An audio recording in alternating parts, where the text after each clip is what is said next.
Hello. So do you ever find yourself wondering why transitions are so hard? I'm reminded of this as we are transitioning from summer to school schedule with the kids. And while I long for the structure that the school year brings, I often find that the transition there feels clunky, sometimes disorganized and chaotic, and just tiring. So why is that? Well, if you look at our bodies as a system, systems like continuity and consistency. And it's in that place that they develop a homeostasis, an equilibrium from which they operate. And while that's good and great, when we're in transition, that gets disrupted. It gets turned on its side, and our body is scrambling to reorganize. So now here's something to think about. While our bodies are systems and like consistency and continuity, it can sometimes be the thing that also puts our brain to sleep, kind of in a lull.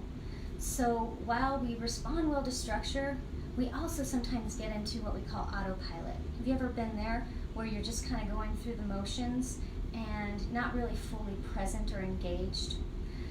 So one of the benefits of transitions and changes, although they feel so hard, is that it's also a time where our brain is shaken from that lull and it's awake and alert and paying better attention. So it's from that place that we could actually use transition and change to our advantage, because it's in that awoken state that we can find creativity, that we can find inspiration, that we can even maybe start a habit that or practice that we've been wanting to start, that while we're in consistency and continuity was being rejected or was just hard to kind of weave that in. So while our body's in a state of flux, incorporating some of those things might come a little bit easier, because as I said, our system is working to reorganize. So if we can reorganize with some of those new practices, some of that creativity, then we'll end up on the other side of change, a better us.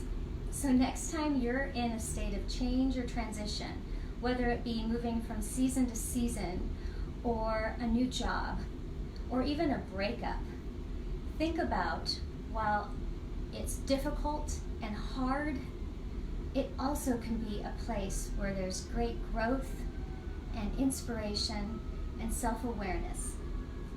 So my name is Marcella, one of the senior therapists with Flourish Counseling and Coaching, and I'll be with you for the next few times while Angela's out. So I will see you next week.